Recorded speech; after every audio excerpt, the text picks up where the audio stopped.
Olá, meus amigos. No vídeo anterior, nós trouxemos informações sobre os padrões de entrada. É deles que sai a alimentação elétrica para o nosso quadro de distribuição. E nesse vídeo, você vai aprender como montar o QDC e quais são as exigências básicas que a NBR 5410 faz para esse tipo de montagem. E mais uma vez, nós vamos usar um conteúdo que já foi mostrado aqui na plataforma em outro contexto específico daquela oportunidade. Nesse 8º vídeo, você vai receber todas as noções básicas para montar quadros simples e quadros de maior complexidade. Mas antes de iniciarmos, se inscreva no canal, deixe o seu like, acione o sininho das notificações e compartilhe esse vídeo nas suas redes sociais. É isso que nos mantém firmes nessa missão de levar a informação para todos. Lembrando que os vídeos que forem relacionados a esse tópico de hoje estarão na descrição aqui embaixo. Vamos ao vídeo. Montar um pequeno quadro de distribuição monofásico como esse aí é muito simples. Nós vamos partir da premissa que já temos o padrão de entrada com o medidor e com a proteção. E a partir daí nós vamos criar um quadro monofásico de distribuição com 4 circuitos. Um circuito para iluminação, um circuito para as tomadas, um circuito para a máquina de lavar e um circuito para uma máquina de secar. É um quadro pequeno, é verdade, mas é o suficiente para você entender como é feita a distribuição dos circuitos e, a partir daí, poder fazer instalações de um porte mais elevado. Já tem algum tempo que a NBR 5410 exige a instalação de componentes que antes não estavam presentes nos quadros de distribuição. Entre eles, nós temos o DPS, que é o dispositivo protetor de surtos, e o IDR, que é o interruptor diferencial residual. Ao longo desse vídeo, nós vamos dar mais detalhes a respeito desses componentes. Nessa gravura que você vê aí, nós temos a caixa do nosso quadro de distribuição. E aí no interior dele você vê alguns pontos onde serão parafusados os trilhos. Esses trilhos eles servirão para a fixação de todos os outros componentes. Nesse caso, nós teremos 2 trilhos. E eles vão ser montados dessa forma que você está vendo aí. O primeiro trilho, os parafusos de fixação. O segundo trilho, também fixado com parafusos.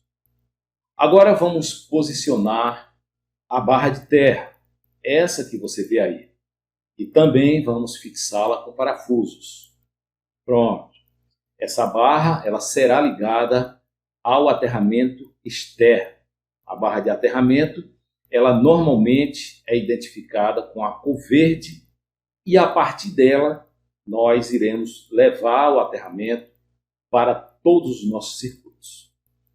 Do outro lado, você vê aí pontos para fixação de mais uma barra. Essa que você vê aí, que é a barra de neutro. E a barra de neutro, normalmente, ela é identificada com a cor azul. Vamos posicioná-la e fixá-la com os parafusos. Agora a nossa barra está pronta para receber o fio neutro que vem lá do padrão de entrada. Pronto. Agora nós já temos todos os componentes básicos da instalação de um quadro de distribuição monofásico. Esse modelo de quadro, que antigamente tinha a proteção simples de apenas um disjuntor, hoje ele tem uma proteção tripla. Isso se dá por conta das exigências que a norma foi fazendo ao longo dos anos. Veja por que proteção tripla. Nós vamos começar fixando no trilho o disjuntor geral. É esse disjuntor que vai proteger toda a sua distribuição.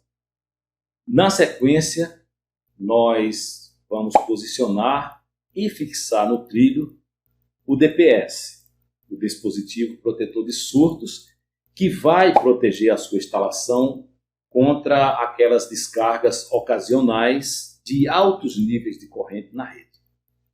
E por fim, nós vamos posicionar o IDR, que é o interruptor diferencial residual. Esse IDR, ele tem a função básica de proteger nós, humanos. Ele tem a função de nos proteger de correntes que são nocivas à saúde, desligando em caso de um contato acidental. Ok. Definidos os nossos 3 níveis de proteção, nós vamos agora posicionar os disjuntores que irão proteger individualmente cada circuito da nossa distribuição. Nós temos aí um conjunto com 8 disjuntores de correntes variadas. 4 deles irão alimentar os nossos circuitos, que são iluminação, tomadas, a máquina de lavar e uma máquina de secar. São esses circuitos que nós vamos alimentar com esses disjuntores. Os disjuntores que não foram utilizados, eles vão funcionar como disjuntores reservas.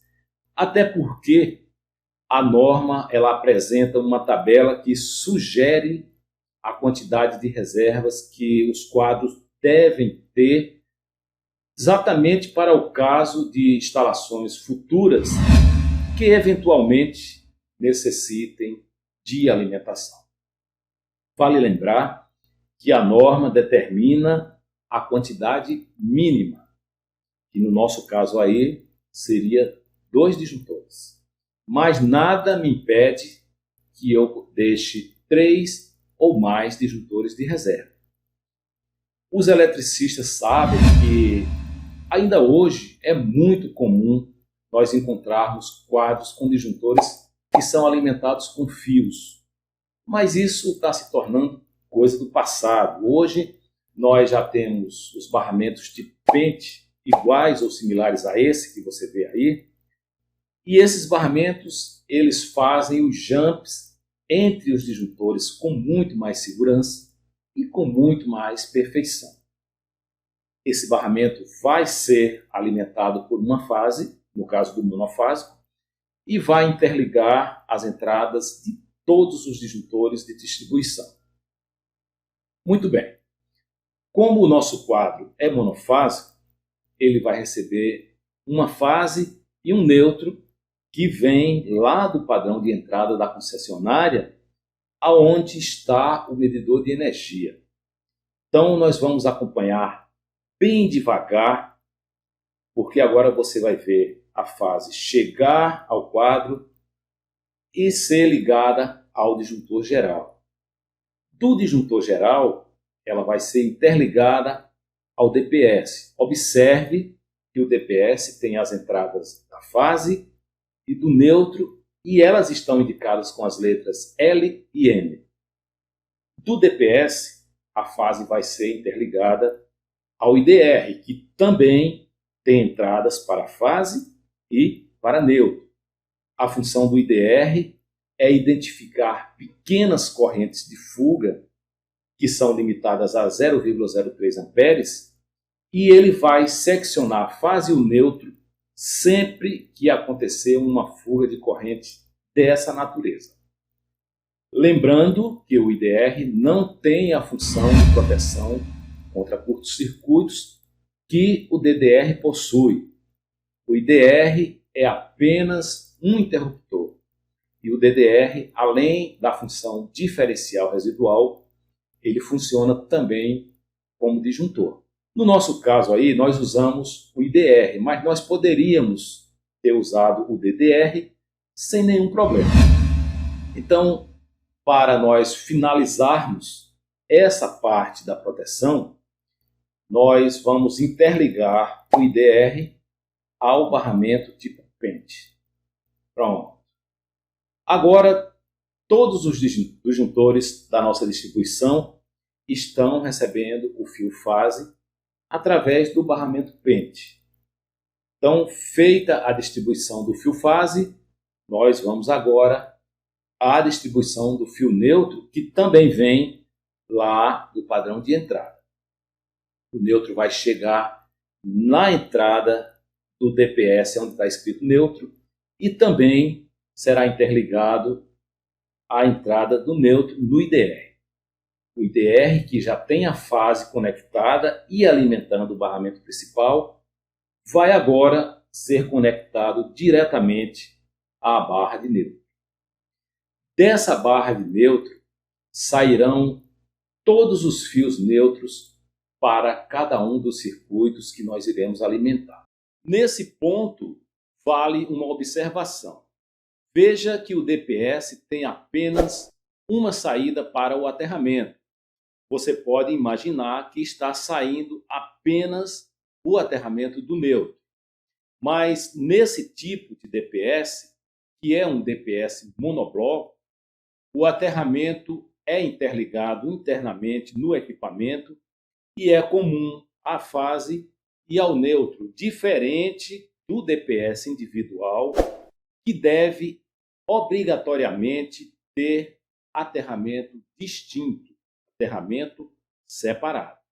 Então, nesse momento, nós já temos todos os dispositivos de proteção devidamente interligados com os disjuntores de distribuição e também as barras de aterramento e de neutro. Vamos então à alimentação dos circuitos. Inicialmente, nós iremos ligar o circuito da iluminação. Esse circuito vai receber o fio fase, vai receber o fio neutro e vai receber o fio de aterramento. Cabe aqui uma observação.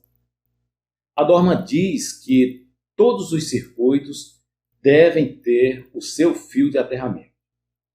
No caso do circuito de iluminação, a norma determina que o aterramento é obrigatório em luminárias que apresentam partes metálicas e que essas partes metálicas possam ser tocadas, representando risco de choque elétrico. Então, ainda que você não use luminárias que apresentem esse risco, o fio de aterramento deve estar na composição do circuito para o caso de uma eventual substituição das luminárias. Se você for substituir as luminárias que não precisaram do aterramento por outras que necessitem do aterramento, esse aterramento deve estar presente. Veja que o neutro e o aterramento do circuito foram derivados dos barramentos de cobre que nós instalamos anteriormente. Esses barramentos, eles facilitam as interligações e facilitam também a manutenção de todos os circuitos do quadro. Vamos ligar agora o circuito das tomadas e o processo vai se repetir. A fase, que vem do interruptor, o neutro, que vem do barramento azul, e o aterramento, que vem lá do barramento verde. E a partir desse ponto, a história passa a se repetir. Ela vai se repetir para o circuito da máquina de lavar, que recebe a fase, o neutro e o aterramento. E vai se repetir para o circuito da secadora, que da mesma forma vai receber a fase, o neutro e o aterramento. E assim, meus amigos, nós concluímos a montagem do nosso quadro de distribuição monofásico. É muito simples e é muito fácil. Mas é bom observar, ao fazer qualquer instalação elétrica, que você está seguindo as recomendações e as determinações da norma. Até uma fácil e simples montagem como essa que nós acabamos de fazer, ela deve sim estar de acordo com o que a norma determina, exatamente para evitar maiores problemas futuramente. Agora que você já sabe como montar o seu quadro de distribuição, eu espero que você deixe aqui embaixo a sua sugestão ou seu comentário. Ele pode ser transformado em um vídeo muito bacana aqui na plataforma. Nós nos veremos no nosso próximo vídeo da semana. Um forte abraço a todos e até lá!